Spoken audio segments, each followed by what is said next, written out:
The shiny SUV parked in my driveway didn't belong to me. I sat in my beat-up Chevy Silverado, engine still rumbling, staring at the sleek silver Cadillac Escalade parked where I usually kicked off my muddy work boots to dry. The license plate read Preston 1 in bold letters that screamed cash and confidence. My rough hands tightened on the steering wheel as I spotted the yoga mat propped against the front porch. It was Clara's mat, the pricey one she'd bought last month with money from our shared account. She wasn't supposed to be home yet. Her Tuesday classes ran until 5:30, and it was only 3:45. I'd left the Arlington job site early since one of my crew called out sick, leaving us short-handed for the foundation pour set for tomorrow. 2 decades in construction taught me preparation was everything, and I never left anything to chance.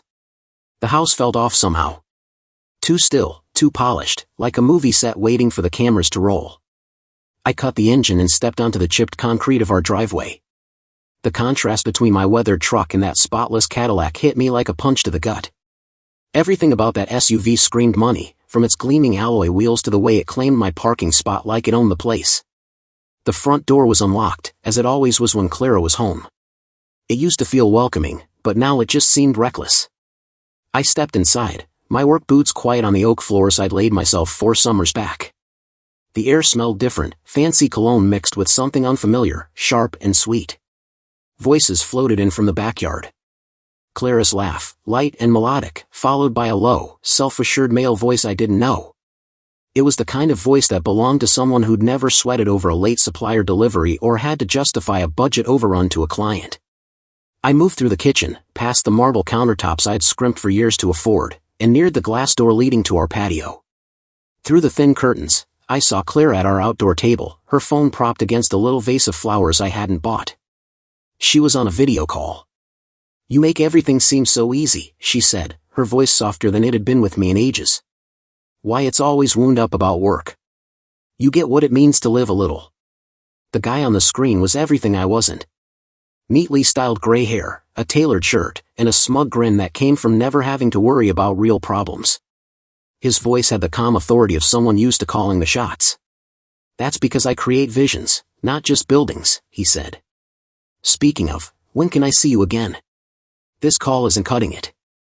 My stomach sank to the soles of my boots. Clara glanced toward the house, and I stepped back on instinct. "He's stuck at the site late tonight," she said.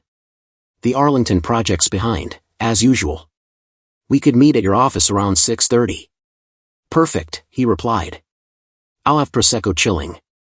"Victor Preston, you're awful," Clara said with a giggle, the same one she used to aim at me back when we were dating. Victor Preston. The name hit me like a brick to the chest. Atlanta's top real estate mogul, whose high-end condos sprouted across the city like trophies of wealth. His face was in the Atlanta Journal-Constitution's business section every other week, shaking hands with council members or cutting ribbons at flashy openings. 5 years ago, I read about his wedding in the paper, some high society wife and a young daughter, all smiles in the photos. I backed away from the door, my pulse pounding in my ears. 22 years of marriage, of building a life together, of sharing hopes and setbacks, of believing what we had was solid. I thought of all the late nights I'd pulled to keep our construction business afloat during the downturn, the vacations we'd skipped, the new truck I didn't buy because Clara wanted to redo the kitchen. I remembered how proud I was when she started teaching yoga, how I'd cheered her on even when the pay was spotty. I felt like an idiot. My phone buzzed in my pocket. A text from Jamal read, my foreman and the closest thing I had to a brother. "Boss, saw Clara at that new office tower on Peachtree Street. Figured you'd want to know. Are you good?" Peachtree Street, Victor Preston's flagship office, a slit glass building I'd driven by 100 times without a second thought. I texted back, "Thanks, man. All good." But nothing was good. Everything was crumbling, one polished lie at a time. I slipped out of the house as quietly as I'd come in, careful not to make a sound. The Cadillac sat in my driveway like a smug reminder of betrayal, its surface so clean I could see my face in it. I looked worn out, the lines around my eyes deeper, my brown hair flecked with more gray than I remembered. When did I get so old? Back in my truck, I sat for a long minute, trying to wrap my head around what I'd just seen. Part of me wanted to charge back in, confront Clara, and demand answers. But 20 years in construction had taught me to think before acting. A solid foundation takes time, built one careful piece at a time. If I was going to fix my life, I needed to know exactly what I was dealing with first. I drove to our office, a no-frills warehouse on the edge of Atlanta, where my company, Reed & Sons, had been based for the last 12 years. It wasn't much to look at: metal siding, a couple of small windows, and a faded sign I'd painted myself, but inside, it was honest, functional, and mine. Jamal was still there, updating the crew schedule on a whiteboard. At 44, he was a year older than me but looked younger, probably because he'd never remarried after his messy divorce a decade ago. He'd joined my crew right after, and we'd clicked from the start. "Thought you headed home early," he said, not looking up from the board. "Thought so too," I replied, grabbing a beer from the mini fridge in the corner. "Tell me about Peachtree Street." Jamal set down his marker and turned to me. He was a big guy, 6'5", built like the defensive end he'd played in college, but his eyes carried a quiet kindness born from hard times and real loss. "I saw Clara coming out of the Preston Group building around 1:30 today," he said, choosing his words carefully. "She was with some guy in a fancy suit. They seemed tight." "How tight?" I asked, my voice steady despite the knot in my chest. "Tight enough I snapped a few pictures." He pulled out his phone and showed me 3 shots: Clara and Victor Preston stepping out of the building together, Clara sliding into the Cadillac, Victor's hand resting on her lower back as he held the door for her. The beer in my hand tasted like dirt. "How long have you known?" I asked. "Had a hunch for a few weeks. Confirmed it today." Jamal sank into the chair across from my desk, his broad frame making it creak. "I'm sorry, Wyatt.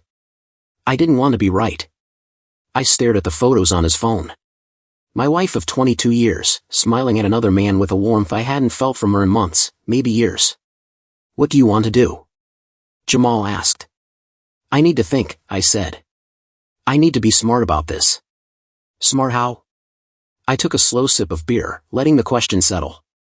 In construction, when you find a crack in the foundation, you've got 2 paths: slap on a quick fix and pray it holds, or rip it all out and rebuild it right. The first is cheap and fast. The second lasts. "I want to know everything," I said finally. "How long this has been going on, how deep it runs, what my options are." Jamal nodded. "I've got a buddy in private security. Discreet. He could dig." "No," I said, shaking my head. "This stays between us for now. I need to play this carefully." Over the next 3 weeks, I turned into someone I didn't recognize. I learned to grin at Clara while my heart hardened. I mastered small talk over dinner while mentally logging every lie she told. I figured out how to kiss her goodnight while picturing a life without her. Most of all, I learned about Victor Preston. The internet made it almost too easy. The Preston Group had developed half the high-end properties in Atlanta over the past 10 years. Victor was married to Eleanor Preston, a well-known philanthropist who ran charity events and sat on boards for 2 major nonprofits. They had a daughter, Lila, 23, just out of Georgia Tech's architecture program. On paper, the Prestons had it all: a sprawling estate in Buckhead, a beach house in Tybee Island, and a social calendar packed with galas that made the society pages. Victor's company was booming, with big projects in the works and a reputation for catering to Atlanta's tech elite. But I'd been in construction long enough to know that the shiniest buildings often hide the shakiest foundations. I started small, setting up a burner email to subscribe to industry reports, city planning records, and permit databases. I found out the Preston Group was vying for a massive mixed-use development in Midtown, valued at over $250 million. Victor sat on the city's planning commission, giving him a front-row seat to upcoming projects. I discovered that 3 of his recent developments got fast-tracked permits despite some shaky environmental reports. Most crucially, I learned Victor Preston wasn't the flawless tycoon he seemed to be. Every night, I holed up in my home office, a spare room in our Decatur house where I handled Reed & Sons paperwork, and built a different kind of blueprint. I mapped out Victor's world with the same care I used for job sites: email addresses, phone numbers, business ties, financial threads. Clara made it simple. She'd started leaving her tablet on the kitchen island, logged into everything. I installed an app that backed up her texts, emails, and photos to a cloud account she didn't know existed. The messages were worse than I'd braced for. "Wyatt doesn't get what it means to really live," she'd written to Victor.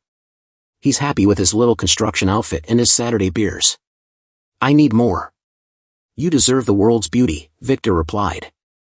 "I can give you that. I know you can, she wrote back. That's why I'm falling for you so hard. Where are you leaving him? Soon, she answered. I need to be smart. He built that company from scratch. I'm entitled to half. I read that exchange 4 times before it really hit me. She wasn't just cheating, she was plotting to gut me financially. That night, I lay next to Clara, staring at the ceiling until the sky turned gray. She slept soundly, one hand tucked under her pillow, breathing soft and steady, looking as innocent as the girl I'd married at 25, when we were young and naive, thinking love could conquer anything. But love doesn't survive when one person quits. The next morning, I made my first real move. I called the office of Diane Carver, a divorce lawyer I'd found online. Her office was in a low-key building near downtown Atlanta, the kind of place that handled real people's messes, not high society drama. Mr. Reed, she said, shaking my hand across her desk. Diane was in her late 50s, with short silver hair and eyes that had seen enough heartbreak to fill a novel. Her office was tidy but plain, with a few family photos and a framed law degree on the wall. I think Clara's having an affair, I said. I need to know what I can do. How long have you been married? She asked. 22 years. Any kids? No, that had been our biggest letdown. Years of trying, followed by costly fertility treatments that went nowhere. At some point, we'd accepted it wasn't meant to be. Now I wondered if that was where the cracks started. Do you have proof of the affair? Diane asked, leaning forward in her chair. I handed her a folder with printouts of Clara's text messages, the photos Jamal had taken, and a detailed log I'd put together of her movements over the past month. Diane flipped through the pages, her expression focused. This is meticulous, she said. You've been at this for a while. I like to be ready, I replied. That's smart. Georgia's a no-fault divorce state, so you don't need to prove she's cheating to end the marriage. But evidence like this can matter for alimony and splitting assets, especially if she's been using shared money to fund the affair. What kind of assets? I asked. Joint credit cards, shared accounts, gifts bought with marital funds. Has Clara been spending differently lately? I thought about the pricey yoga workshops, the new designer outfits, the girls' night dinners she'd been vague about. Then there was the $250 bottle of wine in our fridge last week, some fancy Italian label I'd never heard of and sure as hell didn't buy. Yeah, I said. A lot. I'll need you to pull financial records, bank statements, credit card bills, anything showing unusual spending. Can you do that without tipping her off? I manage all our business finances, I said. Personal stuff's not much different. Diane nodded. What's your goal here, Mr. Reed? Are you hoping to fix things, or are you done? I leaned back, the question heavy in the air. 2 months ago, I'd have jumped at fixing things. I'd have pushed for counseling, done whatever it took to save what Clara and I had built. But that was before I saw her texts to Victor, before I realized she saw our life as a cage, not a home. Before I knew she was planning to take half of everything I'd worked for and walk away. I want to protect myself, I said. And I want to make sure she doesn't gut my business and come out richer for it. That's a fair aim, Diane said. Georgia's equitable distribution law means assets get split fairly, not always evenly.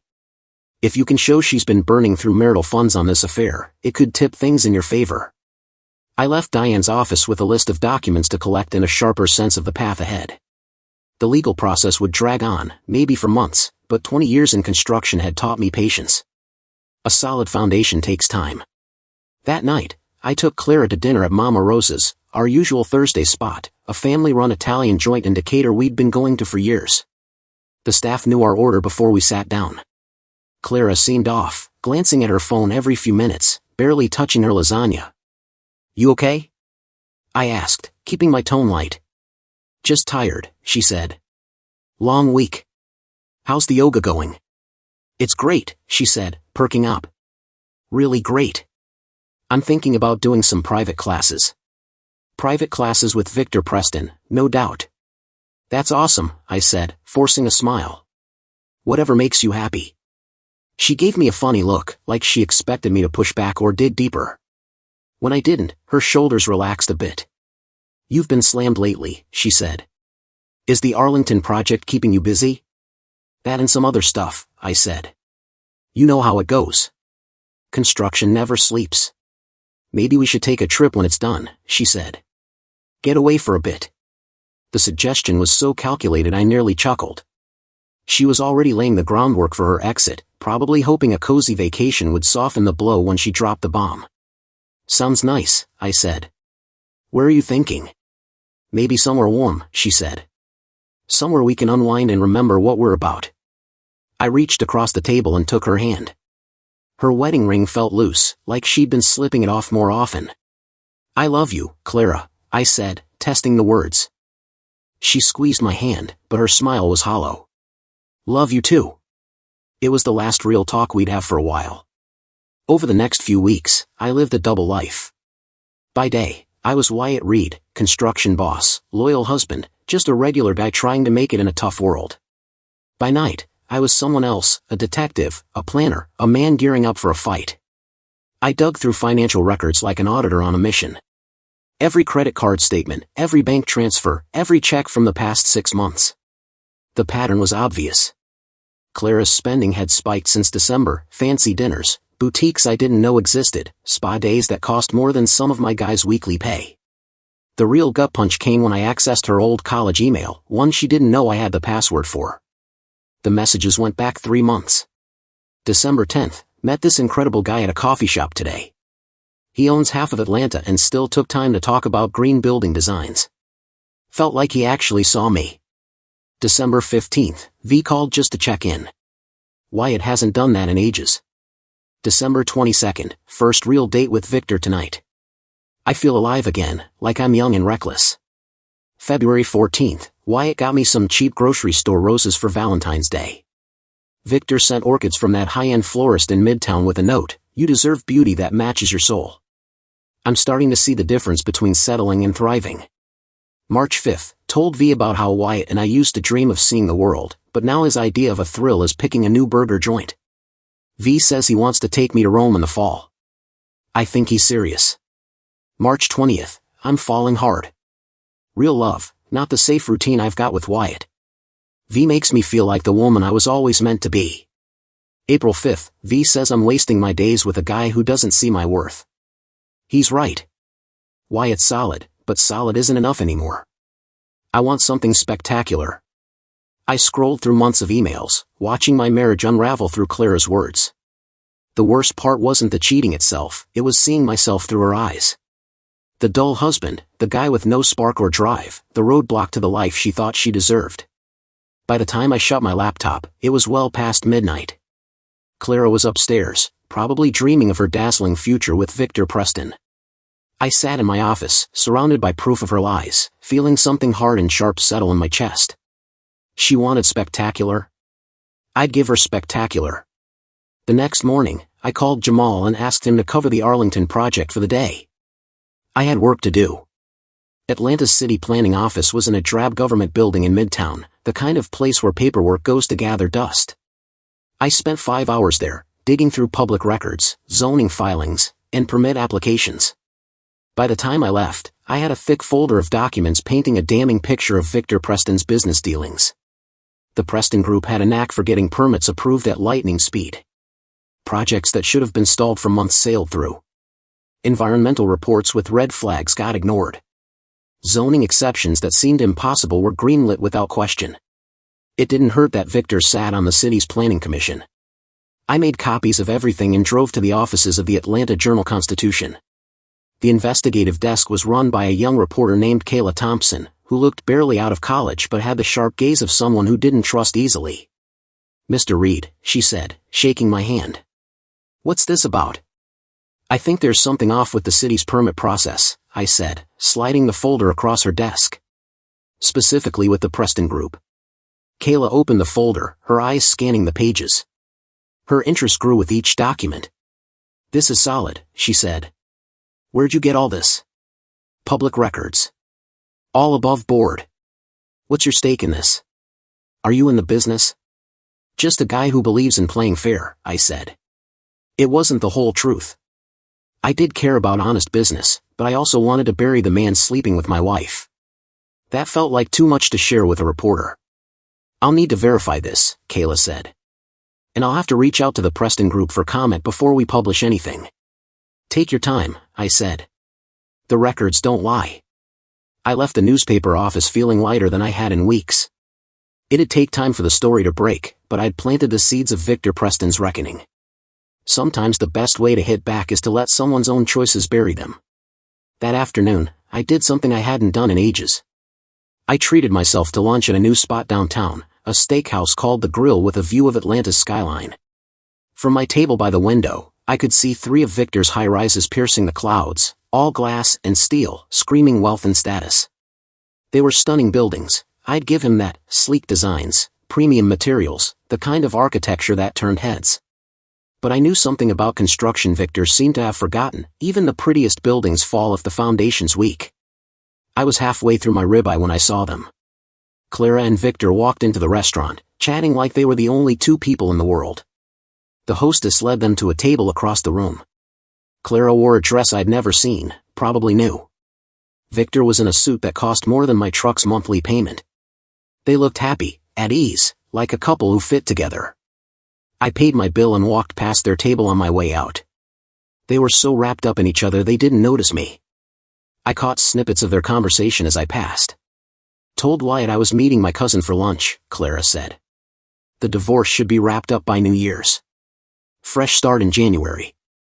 I kept walking, my hands balling into fists by the time I hit the parking lot. New Year's. She was planning to file for divorce before the holidays, probably to avoid spending another Christmas as my wife. That gave me about 6 months to get ready. I drove back to the office, where Jamal was wrapping up the daily reports. The Arlington project was back on track, thanks to his knack for keeping the crew focused without me around. How'd your day go? He asked. Productive, I said. I'm gonna need you to take on more over the next few months. You up for it? Always, he said. What's going on? I told him about the divorce, Clara's timeline, and my plan to be ready for whatever she threw my way. That's cold, man, Jamal said when I finished. But smart. What do you need from me? Keep the business running tight, I said. I might be distracted for a bit. Done. Anything else?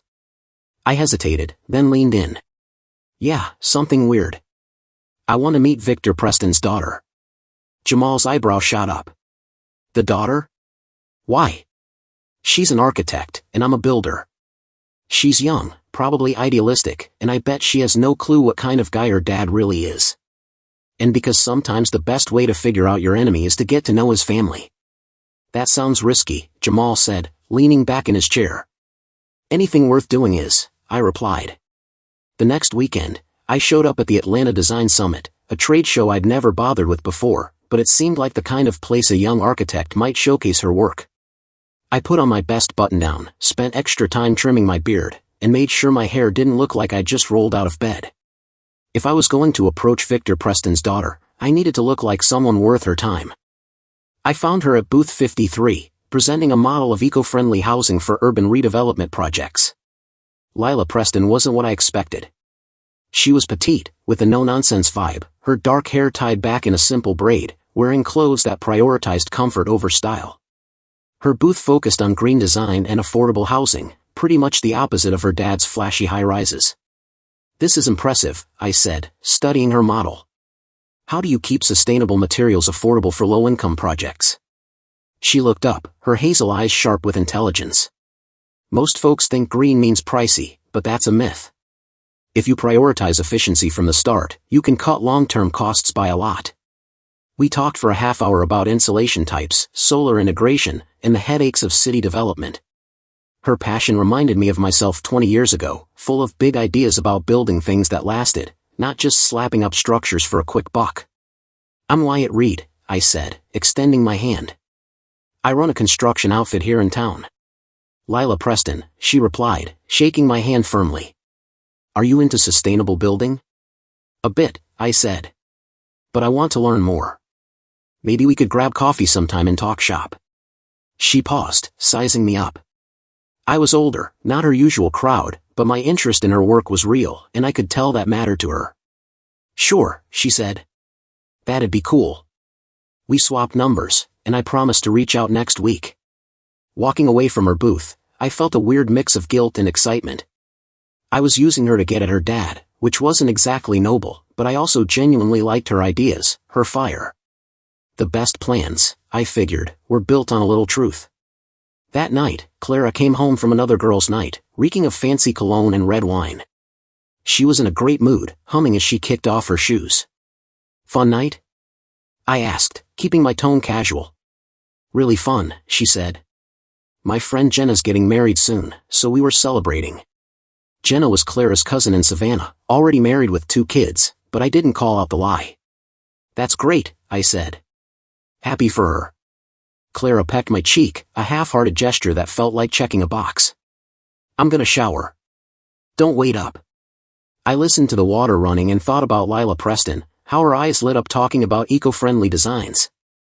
I thought about the difference between building something real and building something to show off. I thought about how I was 43, getting tangled up with a 23-year-old who just happened to be the daughter of the guy wrecking my marriage. My life was turning into a bad TV drama, scripted by someone with a sick sense of irony. Over the next month, I met Lila for coffee 3 times. We were supposed to talk business, green construction techniques, maybe partnering her designs with my company's builds. But we kept veering into personal stuff. She opened up about growing up in Atlanta's ritzy Buckhead neighborhood, always feeling out of place among her dad's high society crowd. She studied architecture to build things that meant something, not just mansions for millionaires.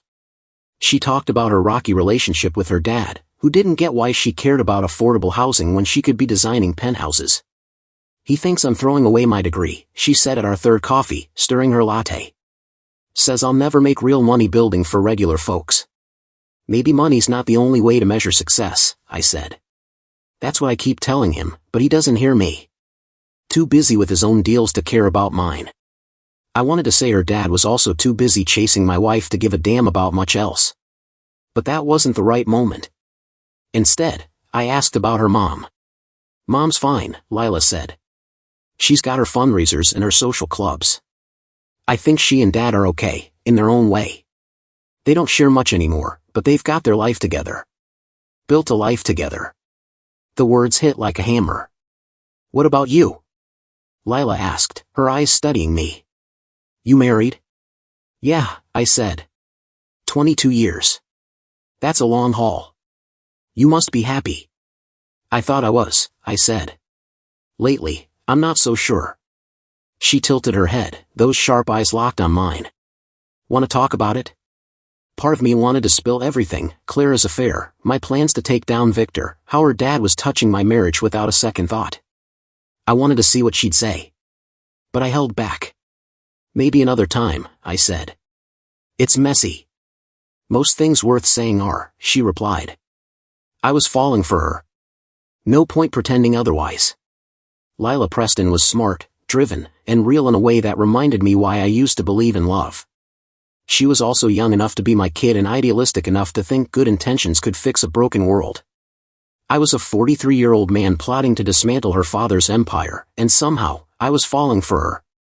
The whole mess was so tangled I couldn't even tell who the bad guy was anymore. A couple weeks later, the Atlanta Journal-Constitution dropped Kayla Thompson's bombshell article. The front-page headline screamed, City Planning Insider's firm gets fast-track permits. The piece laid out how the Preston Group had been sailing through permit approvals for major projects, despite environmental issues and zoning oddities that should have bogged them down for months. It pointed out that Victor Preston sat on the Planning Commission, green-lighting his own deals, a glaring conflict of interest nobody seemed to notice until now.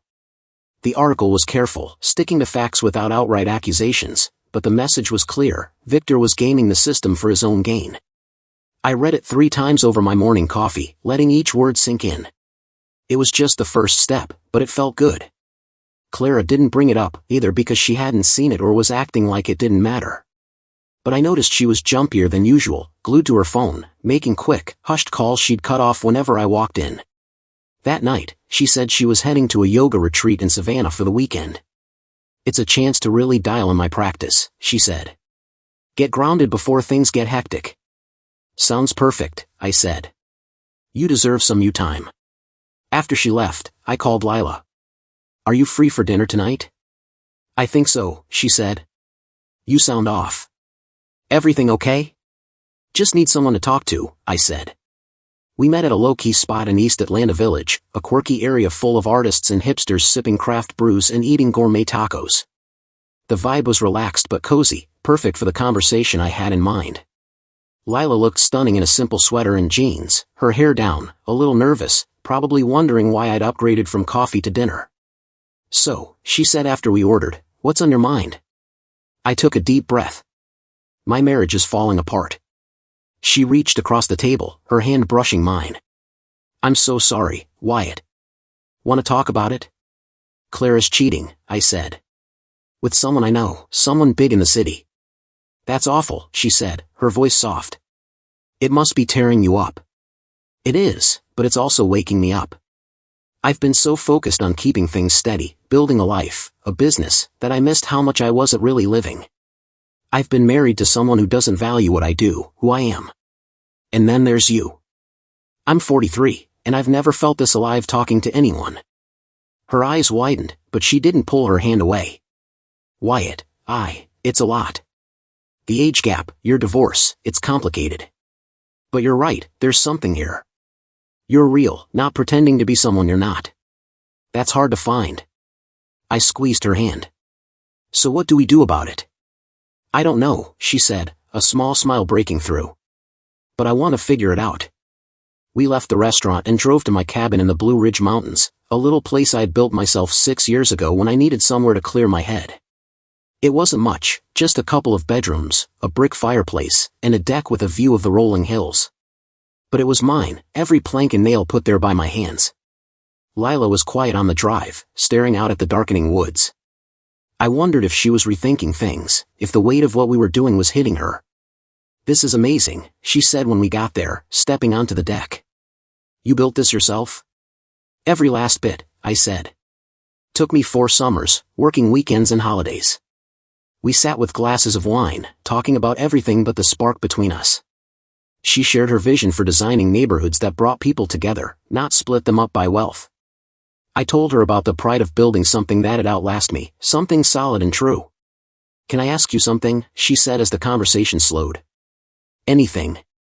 The guy Clara's with, the one who's big in the city. Do I know him?" I studied her face in the soft glow from the cabin's windows. "Why do you ask?" "Just the way you said prominent. Atlanta's not that big." This was it, the moment I'd been both dreading and waiting for. Tell her the truth, or keep building on half-lies. "Yeah," I said finally. "You know him." "Who is it?" "Your dad." Her wine glass slipped, shattering on the deck. She stared at me, her face flashing through shock, anger, and maybe a hint of something else, relief. "My father," she said slowly. "My father's sleeping with your wife." "For about 4 months," I said. "I'm sorry you had to hear it like this." "Jesus," she whispered, her voice breaking. Lila stood up fast and walked to the edge of the deck, gripping the railing. "God, I should have seen it," she said, her voice shaking. "Seen what?" I asked, stepping closer. "He's been off lately. Always distracted, coming home late, taking calls he doesn't want anyone to hear. Mom mentioned it a few weeks back, and said he's been hiding something." I joined her at the railing, the mountain air cool against my skin. "I'm sorry, Lila. I didn't mean for this thing between us to happen." "Didn't you?" She turned, her eyes hard. "You found me at the summit. You asked me for coffee. You built this connection knowing exactly who my dad was." "Yeah, at first," I admitted. "I thought getting close to you would give me an edge, a way to understand him. But then I met you for real, and everything changed." "Changed how?" "I fell for you," I said. "Not as some scheme, not to get back at your dad. I fell for you, your mind, your passion, who you are." She studied me, searching for a lie. "How do I know you mean that?" "Because I'm telling you the truth instead of using it. Because I'm risking losing you by coming clean. If this was still about revenge, I'd have taken you to bed and then thrown it in your dad's face, not told you about him first." We stood there, the quiet of the mountains pressing in, staring across a gulf of messy truths. Finally, she stepped closer. "I believe you," she said softly. "I don't know why, but I do." "So what now?" "Now you hear the whole story," I said, "and we figure out where we go from here." I laid it all out, finding Clara's affair, months of collecting evidence, my divorce plans, and the financial safeguards I was putting in place. I told her about the newspaper article exposing her dad's shady permits, the investigation I'd sparked. I admitted my feelings for her and the guilt over how this started. When I was done, she stayed quiet for a long time. "My dad's not a good person," she said finally. "I've known that for years, but I kept hoping I was wrong. This doesn't shock me as much as it should." "I'm sorry," I said. "Don't be. It's almost a relief to know I wasn't crazy." She looked me in the eye. "What's your plan for him?" "What do you mean?" "Wyatt, I'm not dumb. You're not the type to just take a hit and move on. You've been building a case for months. You've got the paper digging into his business. What's your endgame?" I weighed how much to say. "I want him to face the consequences of what he's done, everything he's done." "That's not a real answer." "I want to take him down," I said. "His reputation, his company, his marriage, his status. I want him to feel what it's like to have your life pulled apart, piece by piece." Lila nodded slowly. "And where do I fit in that?" "You don't," I said. "Not anymore. What's between us is separate from all that." "Is it?" "Because it looks like I'm in the perfect spot to feed you dirt on his business, his marriage, his weak spots. I'd never ask you to do that. But you'd take it if I offered." The question hung like a blade. If I said yes, I'd confirm her doubts about me. If I said no, I'd be lying. "I don't know," I said. "Honestly, I don't." "At least you're straight about that," she said, stepping closer, her perfume soft in the air. "Can I tell you something?" "Anything." "I've spent my whole life waiting for someone to see my dad for what he is. Everyone else buys the charming mogul act, but I've seen how he treats people when he thinks no one's looking, how he talks about mom behind her back, how he twists things to get his way." She paused. "I'm not saying I'll help you take him down, but I'm not saying I'll stop you either." Then she kissed me, hesitant at first, then fierce, like she was letting go of something heavy. I didn't think, just pulled her close, months of pent-up longing drowning out my better sense. We made love that night in the cabin I'd built, and it was everything I'd been missing, raw, real, and alive in a way my marriage hadn't been in years. Afterward, we lay there, talking until the sky started to lighten. She told me about growing up feeling like a stranger in her own family, watching her parents' marriage turn into a cold partnership. She shared her dream of building communities that mattered. I told her about the early days with Clara, when we were a team, and how trust and connection had slipped away over time. "What happens when Clara finds out about us?" Lila asked, her voice quiet in the dark. "No idea," I said. "She'll probably try to use it in the divorce to screw me over." "Will that hit you hard financially?" "Maybe. But I'm past worrying about the money." "And when will my dad find out?" "He'll lose it," I said. "Probably try to turn you against me." "Good luck with that," she said, a hint of defiance in her voice. We drove back to Atlanta the next morning, both of us knowing things had shifted but not sure what came next. I dropped Lila at her apartment and said I'd call her later. The next few weeks were a whirlwind of mixed feelings. I was happier than I'd been in years, alive with the spark of what Lila and I had, the sense that I was finally taking charge of my life. But I was also balancing a tightrope, juggling secrets while keeping my eyes on the long game.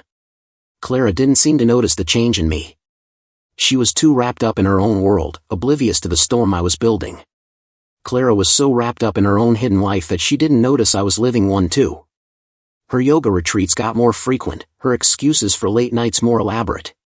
She was cooking up something big. I could see it in the way she'd look at me sometimes, like she was sizing me up for a fall. Meanwhile, the investigation into Victor Preston's shady dealings picked up steam. Other news outlets jumped on the story, and the Atlanta City Council announced a full review of all permit approvals from the last 2 years. Victor hired a high-dollar law firm and put out a statement denying any wrongdoing, but the cracks were starting to show. I watched it all come together with the quiet satisfaction of a builder seeing his blueprint take shape.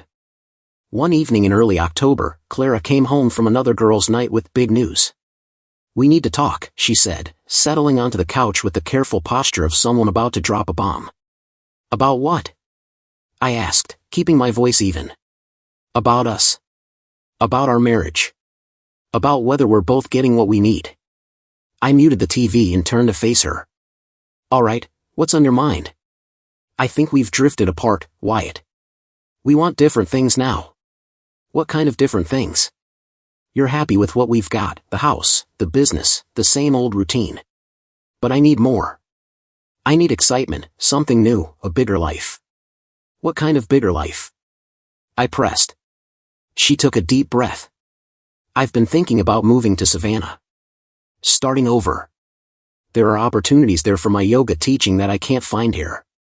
Opportunities like what? A chance to open my own studio, to build something that's mine. I nearly laughed at the irony. She was throwing my own words back at me, building something, to justify walking away from everything we'd created together. And where does that leave us? I asked. I think it leaves us with a choice. We could try long distance, or we could admit we've turned into different people who want different paths. Are you asking for a divorce, Clara? I'm asking you to think about whether you'd be happier without me. It was a slick move, flipping the script so I'd look like the one giving up, letting her play the victim to her friends. When would you want to move? I asked. Soon. Maybe after the holidays. That's quick. I know, she said. But I've been thinking about this for a while. I bet you have, I thought. You and Victor Preston have probably rehearsed this talk for weeks. Can I have some time to think it over? I asked. Of course. Take as long as you need. That night, I lay awake, staring at the ceiling while Clara slept soundly beside me. Everything was unfolding just as I'd figured. She'd file for divorce after the holidays, likely claiming we'd grown apart. She'd push for half of everything, including the business I'd built from nothing. She'd probably move into Victor's place in Savannah, starting her new life with my money. But I had 6 weeks to get ready. The next morning, I called Diane Carver and booked a meeting. Mr. Reed, she said when I walked into her office, how's it going? Clara wants to split, I said. She's planning to move to Savannah after the holidays. Has she mentioned divorce outright? Not yet, but it's coming. Have you got the financial records we talked about? I handed her a thick folder stuffed with 6 months of bank statements, credit card bills, and receipts. It's all there. The pattern's obvious. Diane flipped through the documents, her eyes narrowing. She's been spending big, fancy dinners, high-end boutiques, hotel charges, all on your joint accounts. This will help us. Georgia courts don't take kindly to spouses wasting marital funds on affairs. What should I expect from here? If she files first, she'll likely ask for temporary support and half the assets. With this evidence of infidelity and financial waste, we can push for a better deal. How much better? She might get 25% instead of 50%, maybe less if we play hardball. I thought about that. A quarter of everything I'd worked for over 20 years. It was more than she deserved, but I could live with it. There's something else, I said. I've started seeing someone. Diane's face stayed neutral, but I could see the gears turning. How long? About 2 months. Serious? Yeah. Mr. Reed, I have to warn you, starting a relationship before the divorce is final could complicate things. Her lawyer will try to spin it against you. I get it, I said. Is this relationship worth the risk? I thought about Lila, how she pushed me to see past my anger, how she made me want to build something real instead of just tearing down what was broken. Yeah, I said. It is. Over the next month, I prepped for the end of my marriage like it was a job site. I shifted money into accounts Clara didn't know about. I compiled records of every dime she'd spent on her affair, every restaurant, every boutique, every hotel. I met with accountants and business lawyers to shield Reed and Sons from her claims. All the while, I kept my focus, building my case one careful piece at a time. Lila and I were spending more time together, always careful to stick to out-of-the-way spots where nobody who knew our families would spot us. We talked about the future in vague terms, what life might look like once our messy situations were sorted, whether we had the foundation for something real. One night at my cabin, I asked, "You gonna tell your mom about your dad?" She sighed, staring into her wine glass. I'm not sure. Part of me thinks she deserves the truth, but part of me figures she already knows and just looks the other way. What makes you say that? She's not clueless. She sees Dad staying late, taking too many business trips, always on his phone. But she loves the life his money buys. Maybe pretending is easier than facing it. That's a rough way to live, I said. It's practical, Lila said. Not everyone can afford to torch their life when they're unhappy. Is that what you think I'm doing? Torching everything? She looked at me, her eyes steady. Aren't you?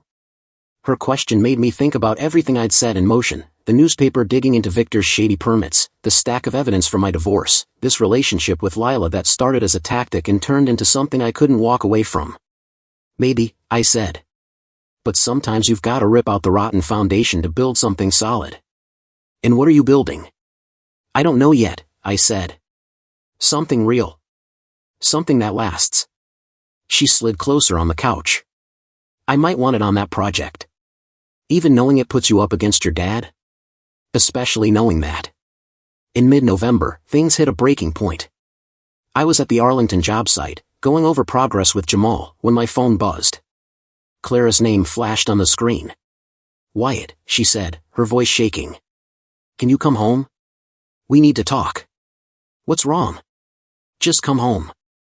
Please.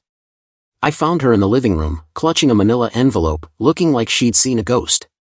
On the coffee table were photos, dozens of them, showing her and Victor Preston in compromising moments over the past few months. Her with Victor outside his office, kissing. Her climbing into his Cadillac, his hand on her back. Someone sent these to me, she said, her voice barely a whisper. I picked up a photo. It showed Clara and Victor outside his Peachtree Street building, caught mid-kiss through a telephoto lens. The shots were crisp, professional, not the kind of blurry snaps a PI might take, but something a pro photographer would produce.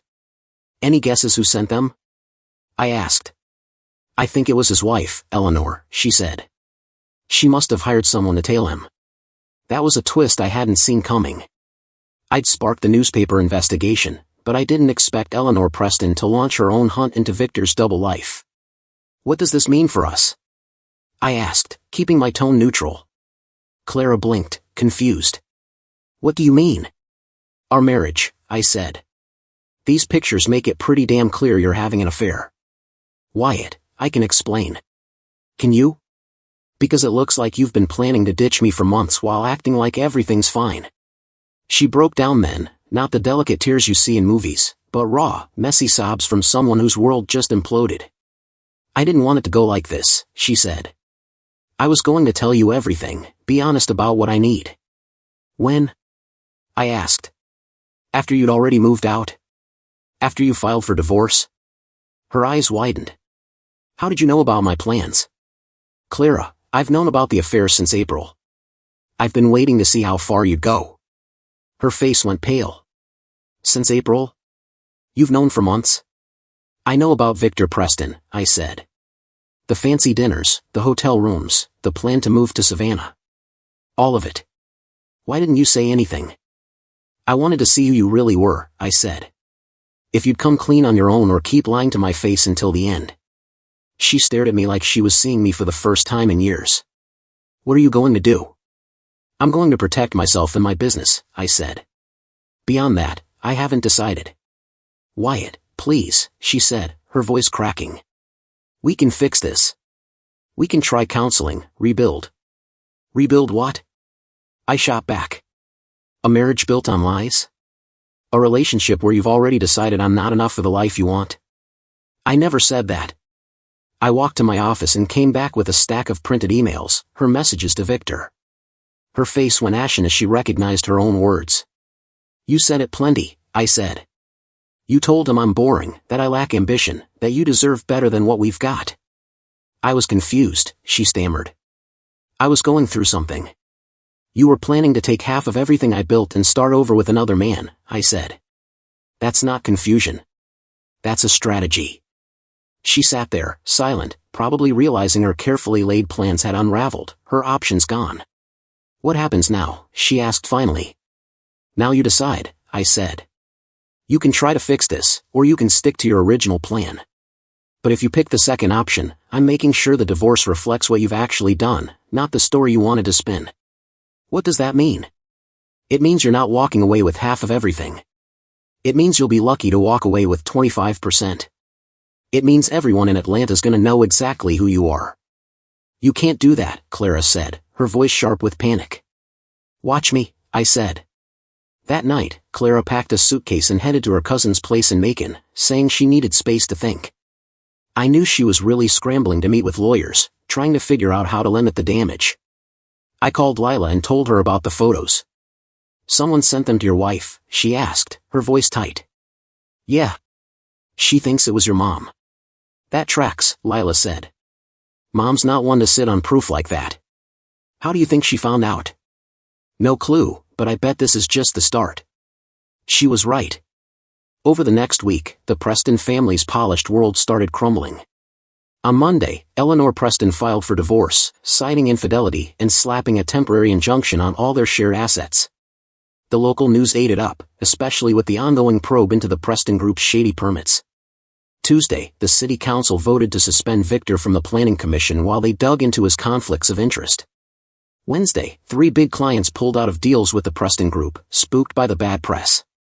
By Thursday, the Georgia Attorney General's office announced a formal investigation into possible corruption in Atlanta's permit process. Come Friday, Victor was reportedly hiring a crisis PR firm and mulling a temporary step back from his company.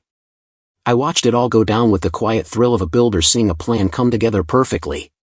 That evening, Lila came to my cabin for a talk we both knew would be heavy. "Dad knows about us," she said, cutting straight to it. "How?" "Mom told him. Someone sent her photos of us together, along with the ones of him and Clara." "Same person?" "Probably.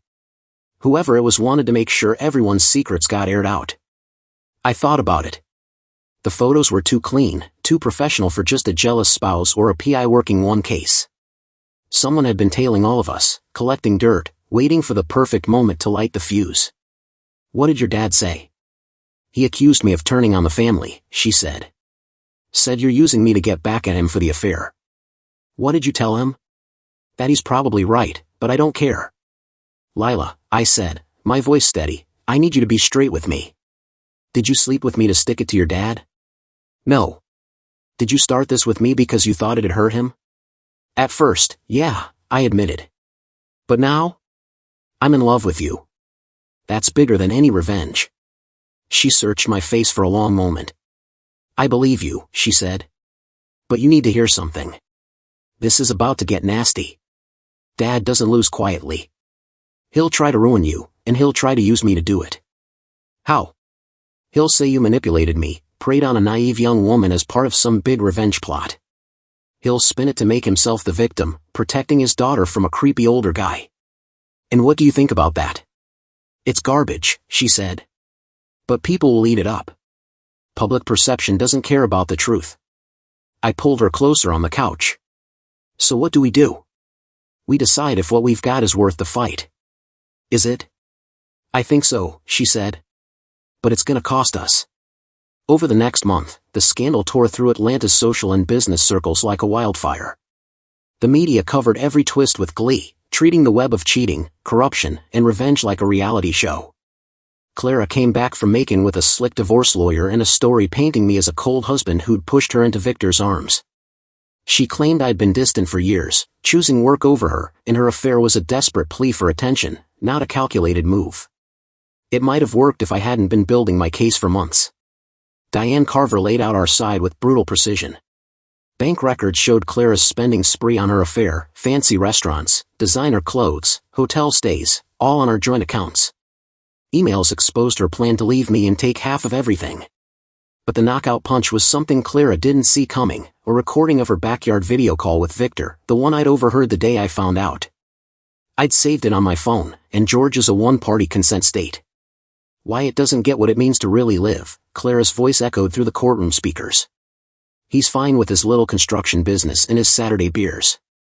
I need more." "You deserve the world's beauty," Victor's voice replied. "I can give you that." "I know you can," she said.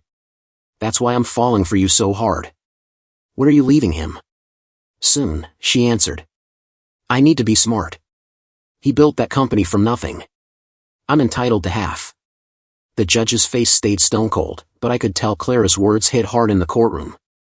She wasn't some neglected wife driven to cheat, she'd been scheming to cash out on our marriage while dodging the blame. When the dust settled, the divorce settlement was better than Diane had hoped. Clara got just 20% of our assets, No alimony, and had to cover her own hefty legal fees. But the win didn't feel as sweet as I'd expected. The scandal had taken a toll on Reed and Sons. A few clients bailed, not wanting their names tied to the drama. My relationship with Lila going public didn't help. People raised eyebrows at a 43-year-old man with a 23-year-old woman, no matter the context. Worst of all, I learned revenge cuts both ways. Victor Preston's life was in ruins, just as I'd planned, his marriage done, his business under scrutiny, his reputation trashed. But watching him fall didn't bring the satisfaction I thought it would. It just left me hollow. The one light in the mess was Lila. She stuck by me through the gossip and her family's pressure, moving into my Blue Ridge cabin in November and cutting ties with her parents to start fresh with me. Even that, though, came with curveballs. One night in December, she sat me down for a talk that turned everything upside down. "I'm pregnant," she said, her voice steady but her eyes searching mine. I blinked, trying to wrap my head around it. "You sure?" "3 tests don't lie," she said. "How do you feel about it?" "Scared. Excited. A little lost." "You?" "Same," she said. Terrified, thrilled, confused, all of it. I thought about what this meant for us, for the life we were trying to piece together. A baby would make everything messier, but it'd also make it real. "What do you want to do?" I asked. "I want to keep it," she said. "But I need to know we're doing this for us, not because it's some default next step in the chaos we've made." It was a fair point. Our relationship had started on shaky ground, revenge, betrayal, family drama. A baby could either anchor us or be the final crack that broke everything. "I love you," I said. "Not because of what you mean in some fight with your dad, but because of who you are, who we are together. This baby, it'd be ours, not his grandkid, not a symbol of anything but us." "Are you sure about that?" "I'm sure." We decided to keep the baby and get married once my divorce was final. It wasn't a storybook start, but it felt right for us. The last showdown came in March, at the site of what was supposed to be Victor Preston's crown jewel, a massive mixed-use development in downtown Atlanta. The project was stalled pending the investigation into his permits, but the foundation was poured, and the steel frame stood half-finished, a ghostly outline against the city skyline. I'd gone to scope it out, wondering if Reed and Sons could bid on finishing it if the Preston Group lost the contract. I found Victor there, standing in what would have been the lobby, staring up at the skeletal structure. He looked older than his 46 years, worn thin by months of legal fights and public disgrace. His tailored suit hung loose, and his slick gray hair was a mess. "Wyatt," he said when he spotted me. "Figured you'd show up eventually. Not here to gloat, Victor. Just seeing if there's anything worth salvaging." He gave a bitter laugh. "The building or my life?" "Both, I guess." We stood there, quiet for a moment, 2 guys who'd torn each other's worlds apart over a woman who probably didn't deserve either of us. "You know," he said finally, "I respected you before all this. You built something real, something solid. I envied that." "Did you?" I asked. "Then why'd you try to take it?" "I didn't see it that way," he said. "I saw Clara, unhappy, stuck. I thought I could give her what she wanted. What she wanted was my money." "Maybe," he said. "Or maybe she just wanted to feel alive. Maybe we both did." I stood in the half-built structure, surrounded by cold concrete and steel beams that would likely never become the grand vision Victor Preston had dreamed up. "What happens now?" I asked, my voice echoing in the empty space. "Now I lose it all," Victor said, his tone flat. "The company, the house, probably any shot at a relationship with Lila." He looked at me, his eyes sharp despite the weariness. "You got what you wanted, didn't you?" "Did I?" I said. The question was heavier than I expected. Had I gotten what I wanted? Clara was gone, but our marriage was ashes. Victor was ruined, but his downfall didn't fill the hole I thought it would. I had Lila and our unborn child, but our start was stained by how it all began. "I got justice," I said finally. Not sure if that's the same as what I wanted. "Justice?" Victor spat the word like it tasted sour. "What do you call it?" "What would you call it?" "Revenge," he said. "Plain and simple. You burned my life down because I slept with your wife. I exposed your crooked permits because you were rigging the system for your own gain," I shot back. "I gathered proof of Clara's affair because she was plotting to gut me in a divorce. your collapse was just collateral damage. And Lila, he asked, his voice low. Was my daughter collateral too? That question hit like a sledgehammer, cutting straight to my own guilt. No, I said. That was something else. What? Falling in love with someone who happens to be your daughter, I said. It wasn't planned, wasn't part of some scheme. It just happened. You expect me to buy that? I don't care what you buy, I said. I know what's true. Victor picked up a stray piece of rebar, gripping it tight. For a second, I thought he might swing it at me. Instead, he hurled it against the concrete wall, the clang ringing out in the hollow space before it clattered to the floor. She's pregnant, he said, his voice barely above a whisper. Yeah, I said. Your grandchild. My kid. He laughed, a bitter, broken sound. You realize we're tied together now, forever. Like it or not, we're family. The thought had crossed my mind, and it twisted my gut. Victor Preston would be my child's grandfather, whether we wanted it or not. That's up to Lila, I said. She decides what kind of relationship she wants with you. And you, he asked. What kind of relationship do you want with me? I thought about it, really thought about it. I'd rather never see you again, I said. But I want my kid to have the choice to know their grandfather if they want. How noble of you, he said, his voice dripping with sarcasm. It's not about being noble, I said. It's about what's right for the kid. Victor stared at me, his eyes searching for something, weakness, maybe, or a lie. If you were anyone else, he said, I'd probably respect how you played this. But since it's you, I hope you burn for it. He walked toward the exit, then paused and turned back. Take care of her, he said. Whatever's between us, Lila doesn't deserve to pay for our screw-ups. I will, I said. And with that, Victor Preston walked out of the building and out of my life. 6 months later, Lila and I got married in a quiet ceremony at the cabin. Jamal stood as my best man, and Lila's old college roommate was her maid of honor. Her parents didn't show, though her mom sent a card with well wishes. Our daughter, Nora, was born in October, a healthy 7-pound girl with Lila's dark hair and my gray eyes. Holding her for the first time, I finally understood what I'd been fighting for. Not revenge, not justice, but a shot at something new, something honest, something that could last. Reed and Sons weathered the scandal and eventually bounced back stronger. Lila launched her own architecture firm, focusing on sustainable, affordable housing, and we started working together on projects that blended her vision with my know-how. Building something side by side felt a hell of a lot better than tearing someone else's world down. We didn't talk about her dad anymore, though I knew Lila sometimes wondered where he'd ended up. Word in the construction world was he'd left Atlanta after his legal mess cleared up, heading somewhere out west to start over where his name didn't carry baggage. Clara got remarried within a year to some guy she met at a yoga retreat in Oregon. I sent her a mental nod and meant it. She wasn't the root of my problems, just a sign of them. Holding on to anger at her would have been like cursing the rain for falling.